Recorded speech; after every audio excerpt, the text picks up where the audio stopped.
the right number of whips is going to be anywhere from 1 to a million.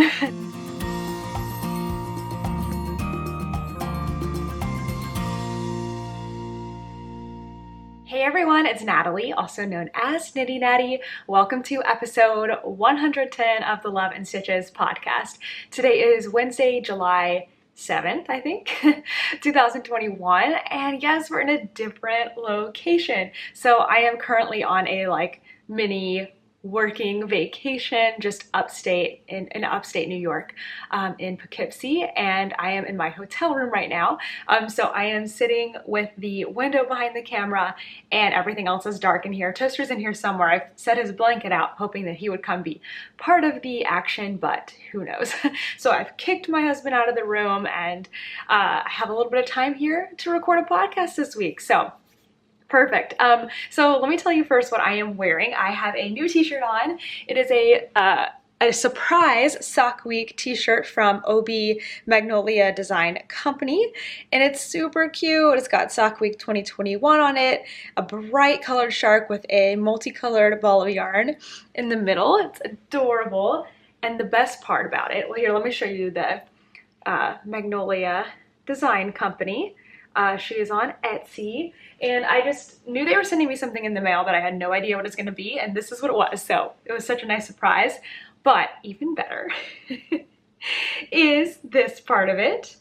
It is a matching shirt for a little toaster. It's so cute. And look right here, it says Sock Week mascot. Isn't that adorable? I've already had it on him once, but Kent was like, we gotta take it off so it stays nice until we can get a good picture. I'm like, okay, you're right.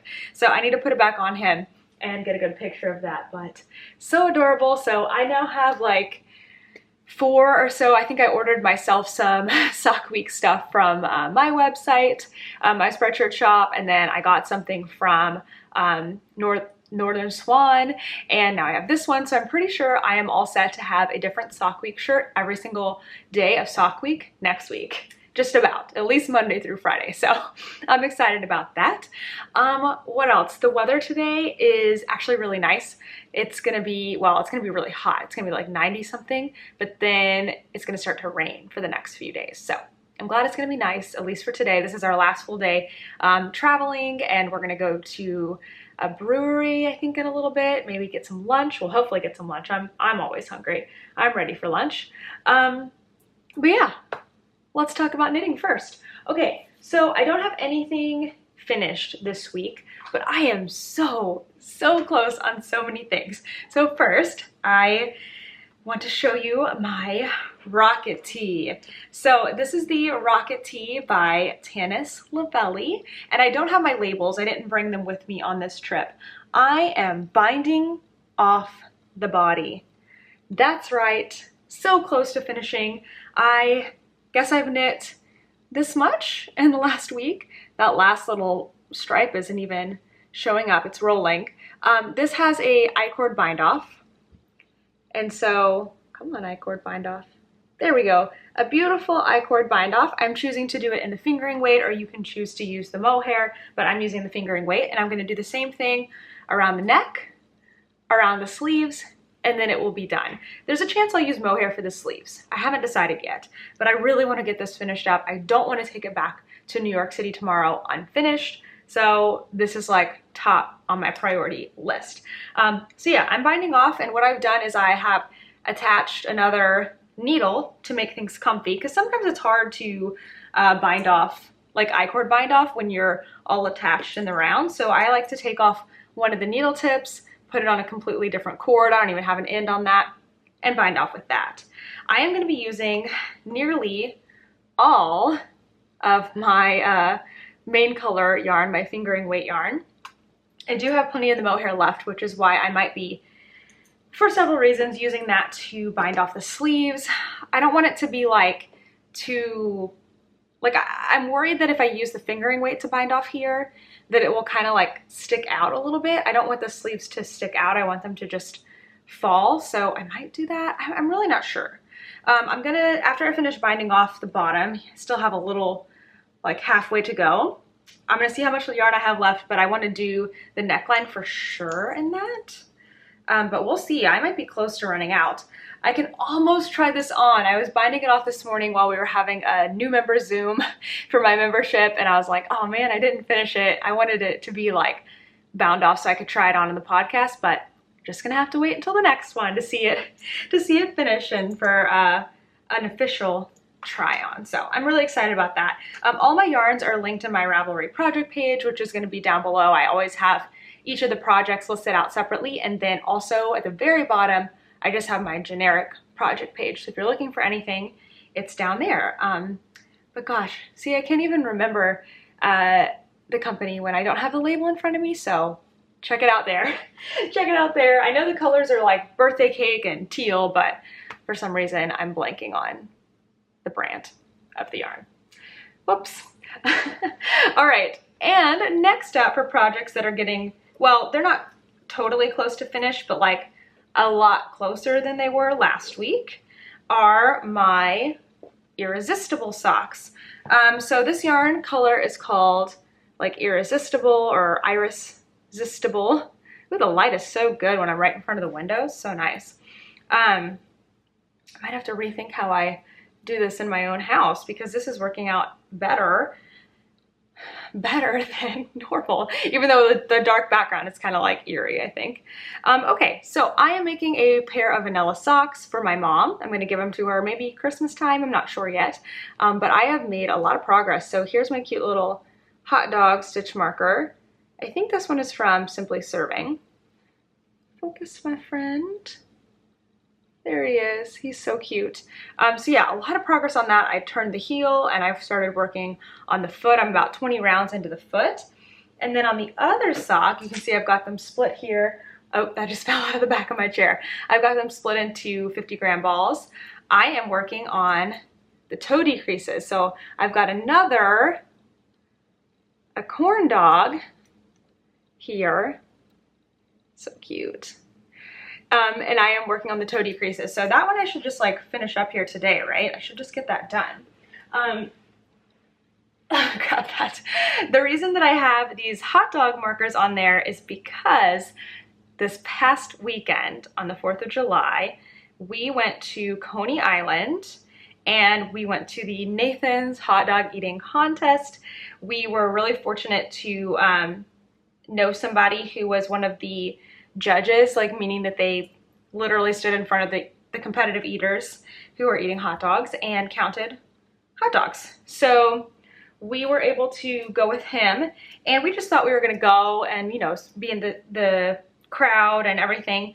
We ended up getting to go and be right there on the field, like the closest members of the audience, basically. Like it was the audience, like a little temporary fence, judges, and then the tables were right there. It was absolutely crazy, so much fun. It's a competitive hot dog eating contest that we've watched every 4th of July on TV. Kent was super excited to go, and so it ended up being actually a lot of fun. And so I actually knitted most of this on the train ride there. It was about close to an hour train ride.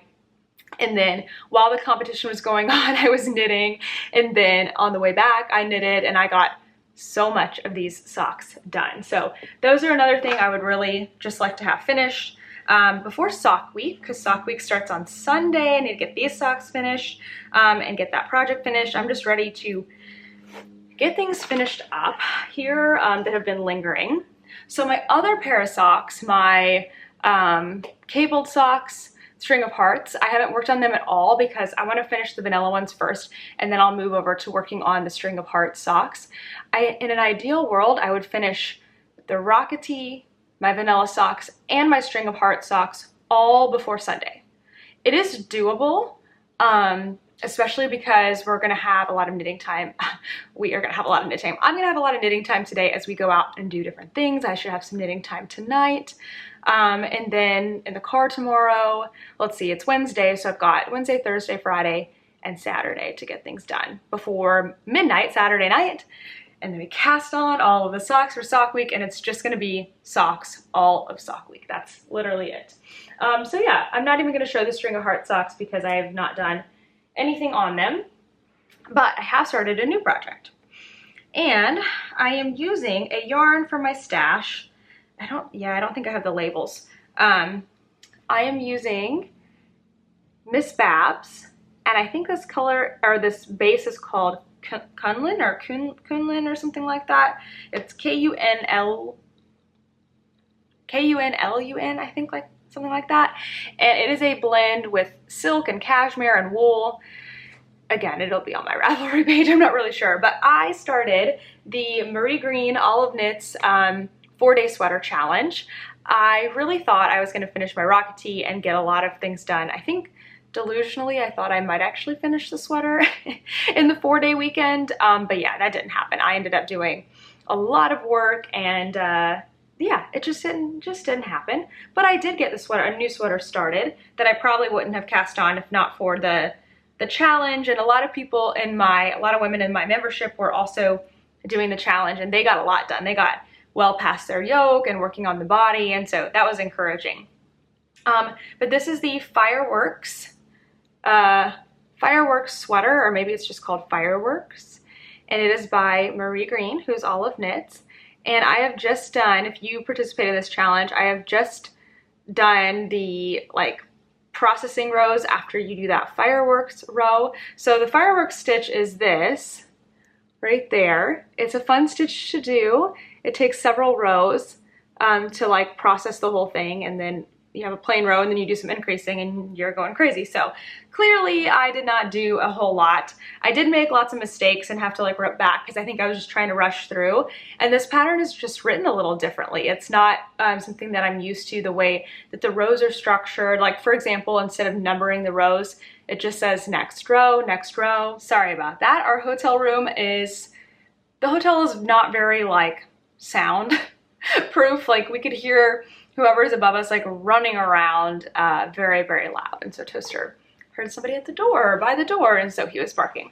But anyway, the pattern's written kind of differently. So instead of saying like, okay, round 1, do this, then rounds 2 and 3, like repeat round 1, it just says next 3 rounds. And for me, that was tricky because I'm not used to that. And so I kind of like missed a lot of stuff, had to go back, and yeah, it's just all reading skills. And so now I know what to look for. It's not so hard, and it's really fun. I'm enjoying working the pattern. I'm enjoying getting a lot of yarn out of my stash that has been there for years, and working up a DK weight sweater. So I worked on that kind of throughout the weekend, and then switched over to prioritizing the Rocket Tee. But once the Rocket Tee is done, we're back on this one. So that's been really great. Okay, I have a special announcement to make something exciting that is coming that I recorded when I was home before I left on the trip. So through the magic of editing, let's head back to the past right now. All right, popping in here from home to share a very special announcement. I am so excited about this. It's the first time I've ever had anything like this to offer you, and I just can't wait. Okay. So you know how I have been wanting to make Joji Locatelli's long summer cardigan, I think is what it's called. And this is a long cardigan sweater that has like a neutral background, and it has these little tiny stripes in it, and she has them all red in her sample. So I got this idea of how fun would it be to have a gradient for those stripes, like a mini fade set basically. Like instead of having just one color, you would have a fade of one color. And then of course I'm like, well, I want pink, obviously. And literally the next day, after I had that thought in my head, I hadn't told it to anybody. Whitney from Moon Glow Yarn Company reached out to me, and she was like, I think that I would really like to offer you some yarn for your long summer cardigan. And I was like, what? That would be incredible. But I can't have you do that. Like, no way. I can't have you give me that much yarn. What if we like coordinate on a color together instead? Because I have this idea. And so I shared my idea with her, and she like jumped on it. She's been churning out so much yarn for Sock Week. It's been incredible. So I was really, really excited to work with her again. So she has put together for us the very first Love and Stitches colorway. And it's not just a Love and Stitches like one-off colorway. It is the Love and Stitches mini fade set. Oh, I can't wait to show it to you. Okay, are you ready for it? Got a little glimpse of it. Ah. Oh my goodness, it's so good. I'm gonna take these out in just a second so you can really see them.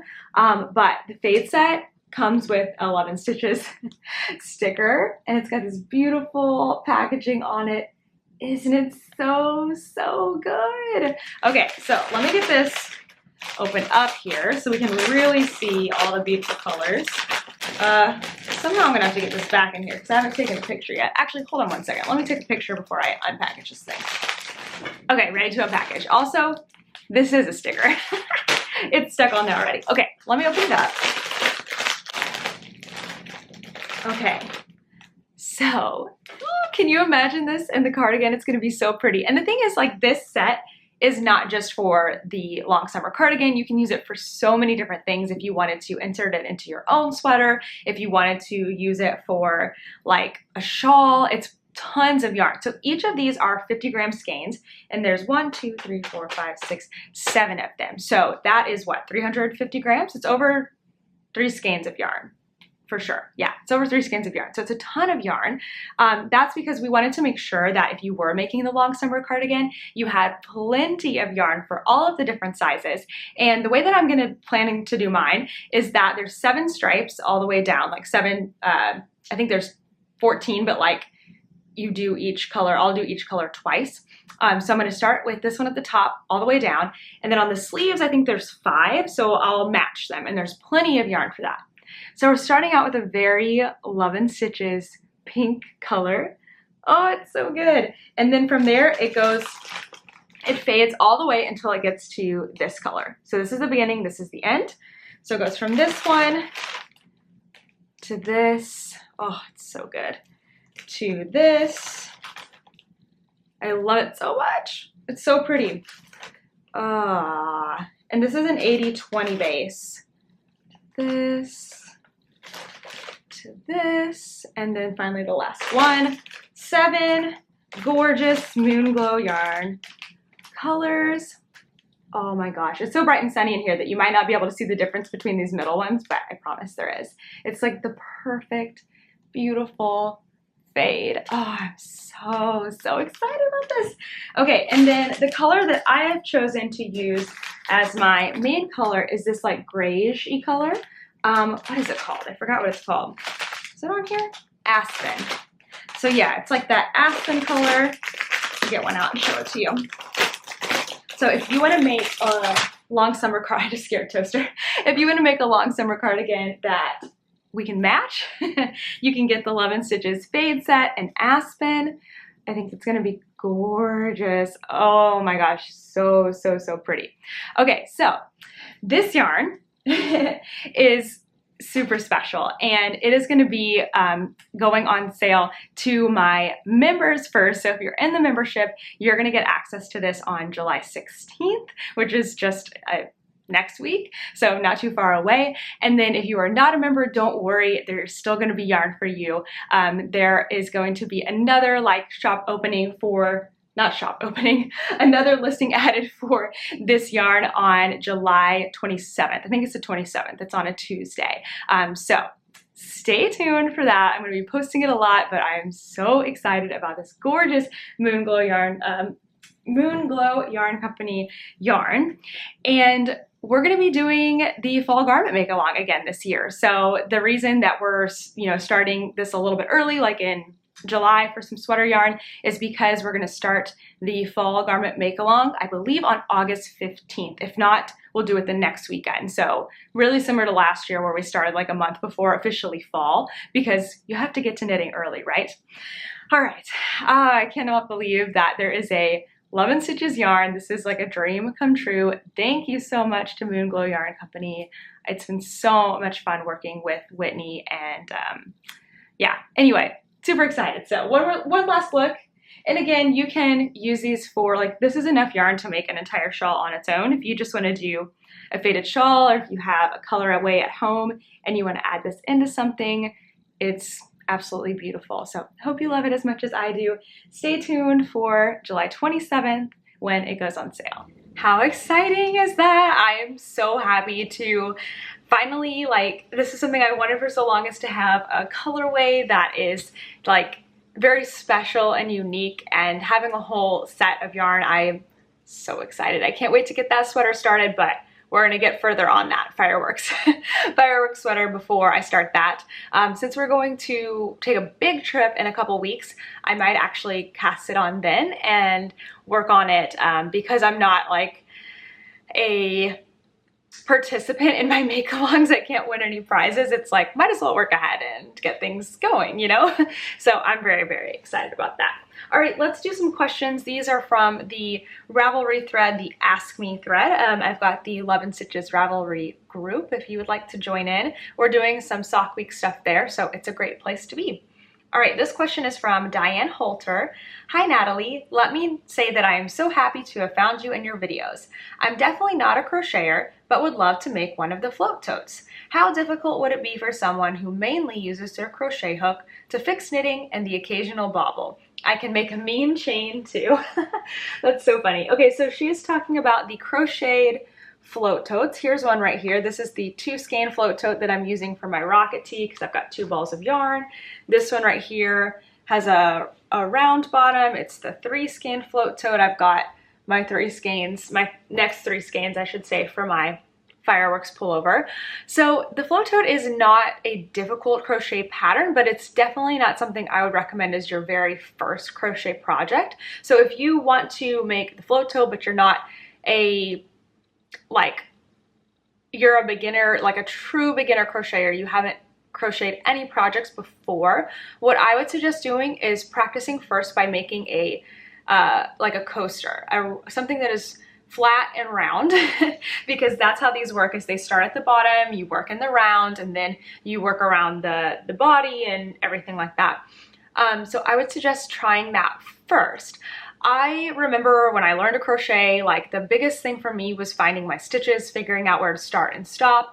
And especially when I moved to crocheting in the round, it was like just kind of, you know, a little harder than crocheting flat. But once you understand where to go, it's not difficult. The stitches are not difficult. It's all single crochet. So it's not really a super difficult pattern, but I just wouldn't recommend it as your very first thing to make. So if you want to move from being just a knitter, like mostly a knitter, into crocheting the float totes, I would start with a coaster and practice working in the round. You could even just literally do a flat circular disc. That would be a good idea for me to do as like a tutorial. I do have a magic circle tutorial that is how you start the float totes, and so that could be helpful as well. But don't get discouraged if you are not a crocheter. It doesn't take, like, you're not too many steps away from being able to make those float totes, because they're really not super difficult. Next question is from, actually I'm gonna come back to this one. So this one is from I'm Olivia Lee. How do you balance crocheting and knitting between making designs and making other people's designs? By the way, I love your channel and your podcast. Thank you.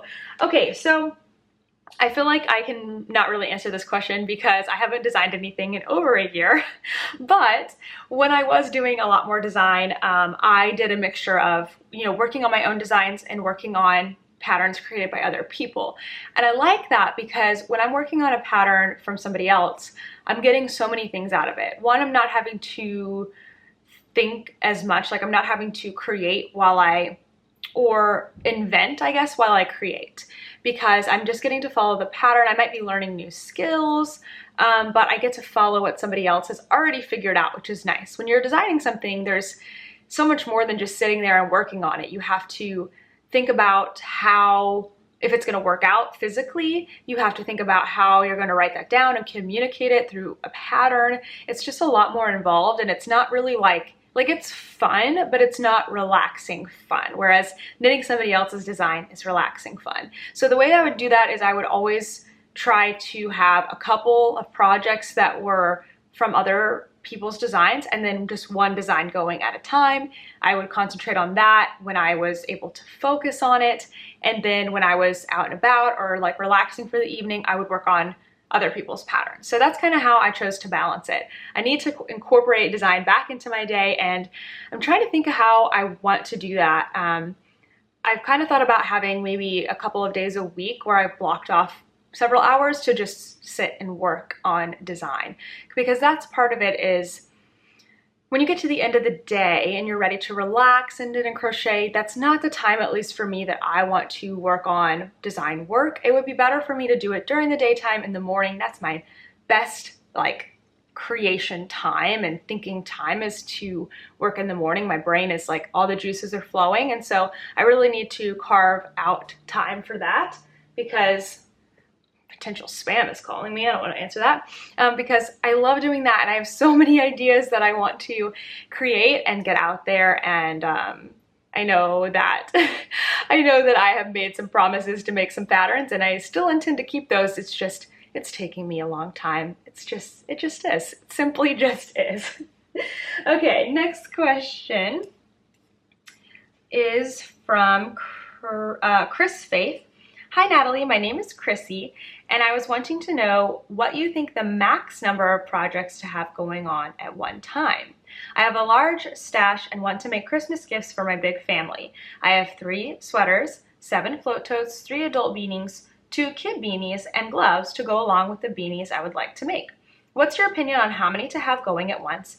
Thanks in advance. Okay, so I'm guessing this is a list of things you want to make, right? And you're trying to figure out how many should you have going at once. So for me, or I guess like the right number of whips is going to be anywhere from 1 to a million, because it totally depends on what is manageable for you. Some people can only do 1 at a time, which I don't understand. I think that's the only wrong answer, honestly, is to just have 1 project going at a time. Because what if you like make an error and you need a break from that project? Or what if it's just like not entertaining you anymore? Knitting is entertainment. I mean, you can be productive and you can make things, but knitting is entertainment. And so what if you want to break from it and you want to work on something else? What if you're at a difficult point, but you're about to go sit in the car and you want to have knitting, and the project is like at too difficult a point where you need to watch a tutorial and be still, and you don't have anything to work on. So that's why I'm a big fan of having multiple projects that are at different stages, some that are simple, some that are maybe more complicated. So my favorite formula, I guess, for whips is to have about 3 projects going at a time. 1 project that is simple and portable. So for me, that's socks. I can pretty much just pick those up and go. If we're going somewhere, we're going out, I want to be knitting, we're going to a friend's house, it's super small, it's super easy, and for me, that's perfect. So it might be a hat for you, it might be the body of a sweater. You've gotten your sweater to a point where you're just knitting. It just depends. So 1 simple but portable project. The second one is something that is a larger, longer term project that might be a bit more complicated, where you're trying to, you might be learning something new in that, or it's just a bigger project. So that might be a sweater, a shawl. That's kind of my at home in the evening project. I'm having a lot of fun with that. It's challenging, it's interesting. And then the last one is kind of a wild card. I like to do a design for the last one. Again, I can't say that I've done that recently, but that's usually what it is my design is that 3rd project. So that one takes a lot more concentration, a lot more focus, but I've got these other 2 projects that I can fall back on when I'm not in the mood to work on those. So 3 for me is a really, really good number. I also have scrappy projects, so I don't really count those because those are so long term as my like focused whips, but I do have those. So when you're trying to plan out your stuff for your family, I guess there's a couple ways you could do it. You might have 1 project in each category, like 1 hat going, 1 sweater going. What else did you say? Several hats, right? And gloves. You might have all of those going. That I feel like would drag on a little bit. It is doable, but that might be kind of difficult to do.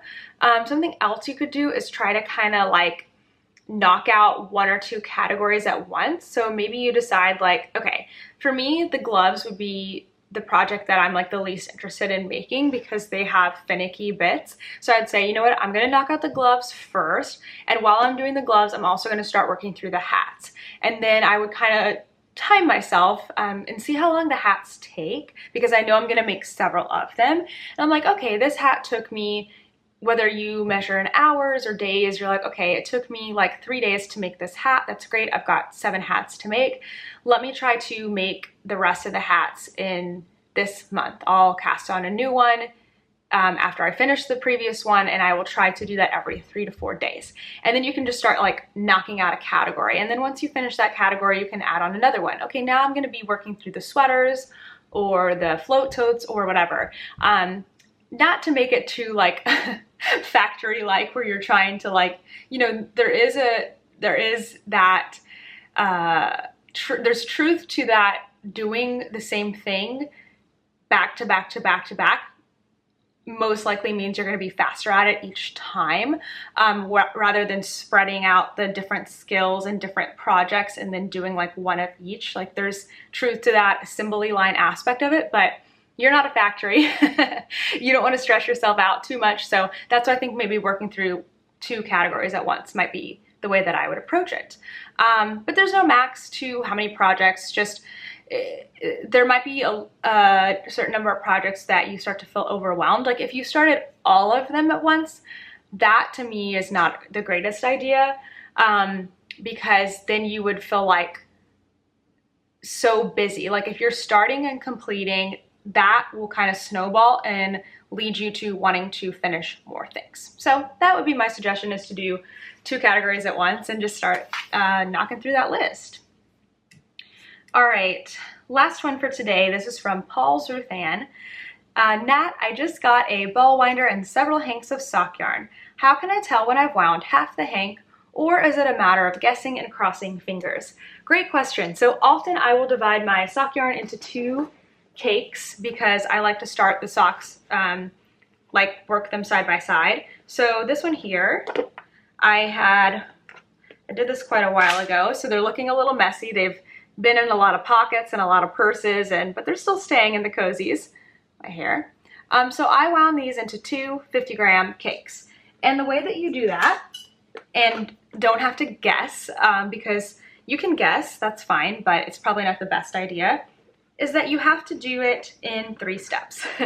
First, you need to wind, you know, the hank of yarn, you need to wind the entire thing into 1 cake. Wind the whole thing. Then you'll take it off the ball winder, set it on top of a scale, and weigh it. Usually, hand-dyed yarn is not going to be exactly 100 grams. Sometimes it's 104, 102, whatever. You can see how much it weighs, divide that in half, and then you're going to start your second skein. So just from the center of the cake, put it on your ball winder and wind until that scale goes down to half. So you've wound your whole cake, then you start the second one, you wind it until that cake that's on the scale is 50 grams, meaning that the cake that's on the ball winder is also 50 grams, or respectively whatever numbers those are.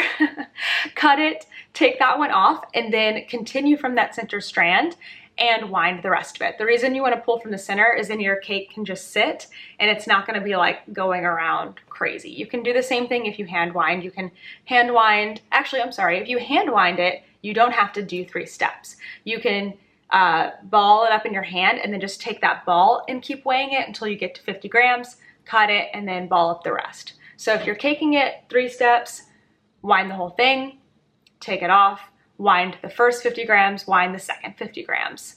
Hand winding, you can just do it all at once. I really need to make a video on that. That's something that I want to make a video on. It's just, it's chaos right now, and so I will do it when I can. I will do it when I can, but that's how I wind mine. All right. I'm going to talk about Sock Week in just a second, and I want to make sure I don't forget that question that somebody asked. So let's talk news. So I did not have a new video this week because we're out of town and enjoying life. July is actually going to be kind of a strange month in general, because we're doing so much traveling, and because of Sock Week. So next week during Sock Week, I am not sure if there will be a podcast. I'm going to have some things finished, so I thought maybe I will do a live podcast, but it's not going to be at my normal time at 10 a.m. Eastern. It will have to be sometime later in the day because I've got a class at 10 a.m. Eastern time. So stay tuned. I might be doing a live podcast for Sock Week, which will be fun because then we can have like a another event, right? Because we have them almost every day. So there's a really good chance that that's going to be happening next week. Then the following week, I am not going to have a podcast for sure because I am going to be out of town in Jamaica celebrating our anniversary. And so, yeah, I'm really pretty much taking time off. Like today and this vacation, I'm working, but when we go to Jamaica, I am going to take some time off and take a break and hopefully come back feeling very refreshed and like energetic to really hit the ground running for the fall because we've got so much fun stuff coming up fall and winter. I can't wait. And then next week might be a live podcast. The following week, no podcast. And then after that, I'm not 100% sure either because I will have just come back into town. I'll probably have a regular podcast at that point. So we're most likely looking at just 1 week with no podcast there. I do intend to do a lot of knitting in Jamaica, so. All right, so that's it for videos and Sock Week. Let's just talk about Sock Week because there's so much going on. So Sock Week starts on Sunday, July 11th. Sock Week is an 8-day make-along where you are challenged to knit or crochet one adult sock. It must be fingering weight. All of the details are linked in the description box. I've got an intro video explaining all the rules. I've got all of the rules on my website under Sock Week 2021. I've got a Google document that has all the rules. Ravelry, there's a thread for Chatter that I need to go and chat in. So there's all those different places that we have going on. So let's just walk through the week real quick. On Sunday at midnight, which is really Saturday at midnight, that's when Sock Week begins. It can be your time zone, so don't stress about like figuring out when 12 a.m. is Eastern time. It's totally fine. We're not that rigid in the rules, but you must start your sock after that and finish it before the next Sunday at midnight. Again, in your time zone is 100% fine. And that's the challenge. That's how you enter for prizes. So we're gonna have a cast on party on Instagram at midnight, Saturday night / Sunday morning on Instagram Live. It's gonna be crazy because I do not usually stay up that late. So best of luck to me and everyone else who's in the Eastern time zone. I think that'll be great because if you're in Europe, it's going to be 5 or 6 a.m., which is very early, but there's a chance that that might actually work for you. You can wake up really early. And in Australia, that will be early afternoon. So hopefully it's actually a really good time for most people, as long as you can kind of like stay up late, wake up early, and cast on your socks with us. It'll be really fun. And then we're going to have another cast on party later in the day at 11 a.m. Basically, I'm going to do the cast on party, go to sleep, wake back up and get ready for the next one. And this one will be on YouTube at 11 a.m. Eastern time, and it'll be a live YouTube video. That's all on Sunday. Then the next day, I am going to start my live classes. I'm so excited about this. So I have a series on my channel. I have two actually, a toe up sock series and a cuff down sock series. And they were posted a couple years ago. And so I'm ready to do them, kind of do them over, but this time I'm going to do them live. So it's not going to be as polished or streamlined. It's going to be a little more like our live videos where we're chatting back and forth and talking about socks. I can actually answer questions live.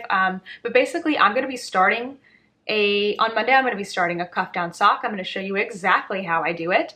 I figured out how I can have my camera face down to show my hands and then also show my face. So fingers crossed that all goes well. I might have to have a practice run on Sunday or Saturday to make sure everything is good. So I will let you guys know on Instagram when I'm going to do that so I can have some feedback before I actually teach the class. So that'll be fun. So we'll cast on a cuff down sock on Monday at 10 a.m. And then on Tuesday at 10 a.m., we'll cast on a toe up sock live. And then Wednesday and Thursday at 10 a.m., I'm teaching my Fish Lips Kiss Heel class. This is not going to be live on YouTube. This is actually a paid for class that I am doing via Zoom. And that class is full. So I am excited to have my first big class. I've been doing private lessons for a while now, but this is the first class that I'm going to be doing. But don't worry, it's not going to be the last, so that's going to be really fun. Somebody had asked here, and I know I'm answering this kind of late, so might not help you, but they had asked if I already purchased the Fish Lips Kiss pattern and I'm confused, can I still join in on the tutorial? Happy to show proof of purchase. So you can join in on the Fish Lips Kiss tutorial if you signed up for the class. This is not something that I'm going to be sending out to everyone publicly because it's a paid for class. And so it's just those members that are going to get that information. They're going to get the class live. Then it's going to be sent out to them as well, but only for them. It's not going to be going on my YouTube channel. But again, I will be doing this at another point. I'm hoping to have an entire sock course that is like really good, really detailed. So just stay tuned. It's going to be a couple months in the making, but I'm excited about that. So that'll be Thursday and Friday. We're doing a part 1, part 2, and then, I'm sorry, Wednesday and Thursday. And then on Friday, we're coming back with the live classes on YouTube, and I'm going to be showing how to do the toe of the sock in the morning, because that'll be for our cuff down. And then I'm going to show how to do the cuff and bind off in the afternoon. All of this information is on the Google Doc. All of it's on the website. There's like a little graphic with the calendar, so you can screenshot that and save it, so you're not like, wait, what's coming up next? So those are just the classes. Other than that, we have a something called a shiver. So a shiver is a group of sharks. It's one of the names for a group of sharks.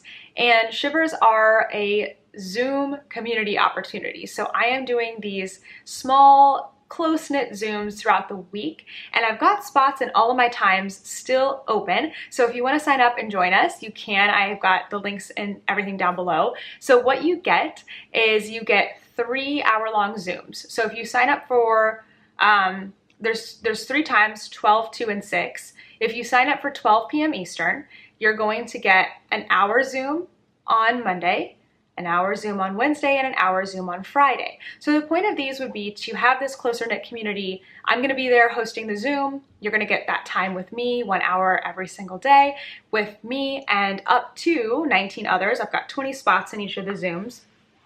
And we're just going to get to know each other. We're going to chat, we're going to work on our socks together. I'm happy to answer questions.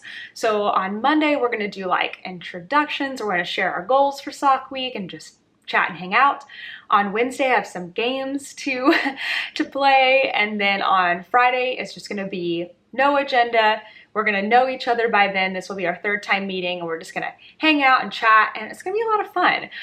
And then as soon as you sign up, you get access to Discord, which is an app where we can chat and communicate. And so, that was loud. So you get access to that right away, and it's going to be open all the way through the end of sock week, and then I will close those out. So it's so much fun. You get so much value for it. You get 3-hour-long Zooms, and it's $20. So if you want to sign up for a shiver, again, all of those time slots are open. I've debated adding an 8 p.m. time slot because I know some of those times are difficult, especially if you're in Pacific time, but I was kind of hoping to get people like at lunch, so you could like join in on your lunch hour. But I might add in an 8 p.m. time, so just stay tuned for that. That might be coming. And then lastly, we're going to have our finale on the following Sunday, July 18th. That's going to be on Instagram at 12 p.m. Eastern time. We're doing it early in the day, kind of to, you know, get in everyone from around the world, especially in Europe. It'll be really late in Australia, but also because we're going to be packing up that day and getting ready to leave at like 3 in the morning to go to Jamaica. So I'm doing it early, hoping to finish up my socks, and well, I'll take the rest with me on vacation. It'll be really fun. So that's a lot for sock week. It's all happening. It's going to be so much fun. I am so excited. Yeah, I think that's all the information on that. All right, so life right now, again, we are traveling. We are in Poughkeepsie, New York, and we've kind of been driving around. So we'll like go to other small towns upstate. I'm about an hour and a half to 2 hours away from where we live in New York City, and here with Kent. Oh, hold on, be right back. Okay, my camera has like a 25-minute time limit of how long a chunk can be recorded, so it's like, all right, back and forth. So yeah, here with my husband Kent, toaster came with us, and we are here with 2 other friends. So that's been really, really fun. So far, let's see, we got here on Monday. What did we do on Monday? We went to lunch, and then we came back home. I had a knitting Zoom with some of my members, and then we watched The Bachelorette and ordered dinner and just hung out in the hotel room all together. So we've got 2 beds, and then over here in the darkness that you can't see, there's actually an L-shaped couch. So these rooms are awesome. It's been really great. And then on Tuesday, yesterday, we all did some work in the morning, and then we went to lunch again, and then went to a winery, and it was beautiful. And then it started pouring rain, and we came back here, and then we went to dinner. So we basically were just eating and hanging out. Today, I think the plans are to go to a brewery, and for the guys, and that'll be really fun. I enjoy beer as well, so that's always good to try out like all the local places. I don't think we're gonna go to any yarn stores. I definitely don't need any yarn with the amount of packages that have been coming into me lately. It's crazy. So yeah, that's what we're doing. We're heading home tomorrow, and then I'm gonna be in full sock week prep mode, getting super ready for the whole week, because it's gonna be like all day Monday through Friday, just knitting on socks, teaching people about socks, talking to people about socks, and I can't wait. I'm so excited. It's like the best thing ever that I don't have to go to work in between things this year. Usually it's my first week of training for the school year, because usually it's a little bit later. I don't go back to school in July most of the time, or in early July, but usually it's like the last week of July, first week of August, and we're back in school. So I'm really grateful that I get to just like full on do the sock thing this time. But yeah, that's all that's going on in our life. Bringing me joy is finishing up projects. Man, does it feel good to get projects finished up. I'm also just really excited about upcoming knitting things that are going on, and I'm over the moon to go on vacation and just spend some time away. It's going to be really fun after the past year. It's going to be really nice to have a true vacation and see some beautiful places and just relax and enjoy. So I'm in a good spot. I'm very grateful for where we are right now. I think that's everything. Thank you guys so much for watching. Sign up for some Sock Week stuff, or write down the cast on parties on your calendar so you can join in with us. It's going to be so much fun. And check out Magnolia Design Company to get a cute shirt. All right, I will see you guys in the next one. Bye.